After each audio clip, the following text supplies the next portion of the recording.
Hey guys, Samsung unveiled the Galaxy S5 last night and I wanted to make this video to show you the design, show you some of the specs and tell you what I think about the device, and more importantly I want to hear what you guys think about the device. Are you going to upgrade to the Galaxy S5? What do you think of it? Maybe you've got the Galaxy S4 and you're thinking about upgrading.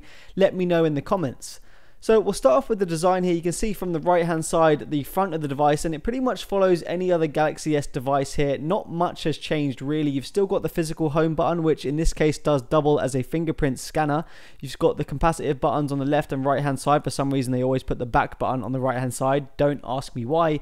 But the front of the device, other than that, is pretty much the same as the Galaxy S4. It's a bit of a bigger screen, a 5.1 inch display. We'll talk about the specs a little bit later, but not too much has changed. In terms of the back of the device, you can see from the picture on the left, it does come in a variety of different colors: blue, black, gold, and I believe white, which isn't shown in that picture. They do have some fancy names for the colors, but they are what the colors basically are. It doesn't have the faux material we saw on the Note 3, but it does have this soft touch plastic with these kind of weird little bumps. Now I don't quite know how these feel in the hand, but if you want my honest opinion, the way it looks to me is a little bit on the tacky side, especially the gold color. But I always think gold looks a little bit tacky in my opinion. But these little bump things, I don't know how they feel in the hand, but it just looks a little bit weird to me. There's no metal design here. It's not a fully metal build. It's still plastic with a removable back, so you can change out the battery if you want. And it does have an SD card, which you'll find out is really needed on a Galaxy S device, and I'll tell you why in a second. But let me know what you think about the design, guys. Let's move on to the specs. Okay, so I've got a comparison here between the new Galaxy S5 on the left and the predecessor, the Galaxy S4 on the right, so we can actually see where the differences lie.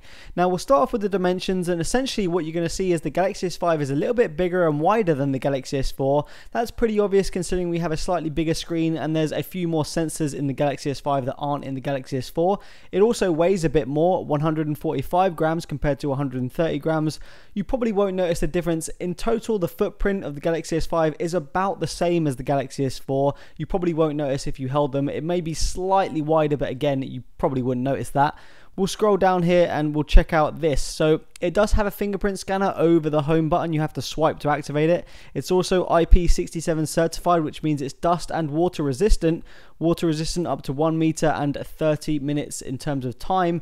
That's something I'm really glad to see, because we saw Samsung release the Samsung Active, which was essentially a Galaxy S4 with water and dust resistance. Now they've joined that all into one and included it in the Galaxy S5, so you don't have to have a separate device for when you go outdoors into the wilderness or drop it down the toilet. It's going to be that little bit tougher, so that's always a good thing. You're probably wondering how they actually make it water resistant. They actually include little flaps over the ports. I don't know about the build quality of those flaps. I'm guessing they'll be plastic, but you'll have to uncover them every time you want to use a port. In terms of the display, it's still a Super AMOLED display. It has a 1080p resolution, not 2K that loads of the leaks suggested it was going to be. It's 5.1 inches inside with a pixel density of 432. That's actually a little bit less than the Galaxy S4, obviously because it had a marginally smaller screen, but you probably won't notice that difference at all. And it's still a 1080p panel.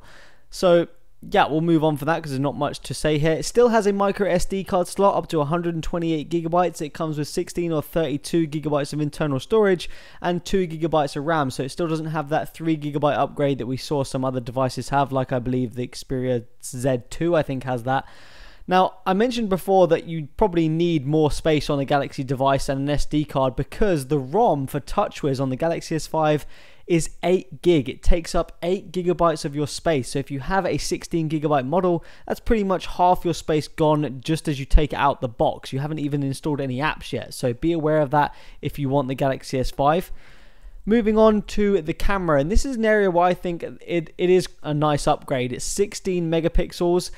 It has the capability to shoot 4K video at 30 FPS. It has a simulated depth of field mode and an autofocus time of apparently 0.3 seconds depending on the lighting in the room. So those are some really impressive stats with the camera. I can't wait to actually test out the camera. It should produce some really nice shots.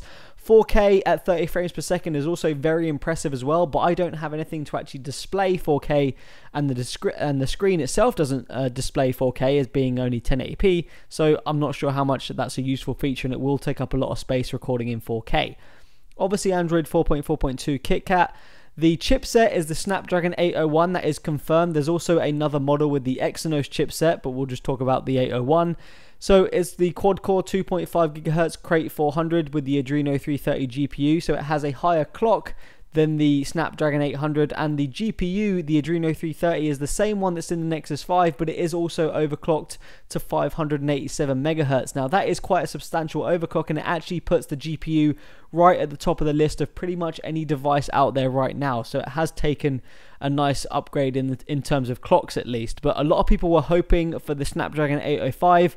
That didn't materialize. Moving on, what else do we have here? The battery, it's a 2800 mAh battery, so slightly bigger than the Galaxy S4 being 2600. Samsung suggested it would give you 21 hours of talk time. We'll have to see how that goes.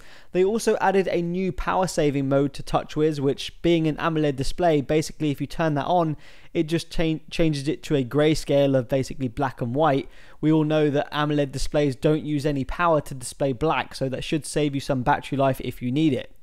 Now, it also has a heart rate monitor built into the software. Now, that's not that interesting because it uses the flash to actually check out your heart rate. You can download an app from the Play Store that will do that. It's just built into the software of the S Health fitness application for the Galaxy S5. But the fingerprint scanner pretty much is a direct copy of Apple. It works a little bit differently, but you could have bet any money on it that if Apple didn't have it on the device, I doubt Samsung would have had it on their device. So yeah, that's pretty much it in terms of the specs I want to talk about here. Oh, another thing I just wanted to notice is it does actually use a nano SIM compared to the Galaxy S4's micro SIM, just to be a little bit more annoying for us who like to change their phone quite a lot. So moving on to my thoughts, and quite honestly, I've got to say I'm underwhelmed by the Galaxy S5. I just think companies, not just Samsung, have just forgotten how to innovate, and they don't anymore. They just copy other companies, they add little bits, and they carry on. I just think that's what the Galaxy S5 is. Yes, it's an upgrade, but there's nothing incredibly special about this device over their previous device. Now, we all know the iPhone's going to come out this year, and it's not an S year for Apple. This is going to be the iPhone 6. Now, I don't know what Apple's going to do with the iPhone 6, but I definitely see them having an opportunity to come back at Samsung, seeing as the Galaxy S5, while it being an upgrade, doesn't feel like an absolute major upgrade. It doesn't feel like a slam dunk from the company, and that's why I think Apple really do have an opportunity to come back. We'll have to wait and see if they do. But yeah, let me know what you guys think of the Galaxy S5. I'll be really interested in your thoughts. Peace out.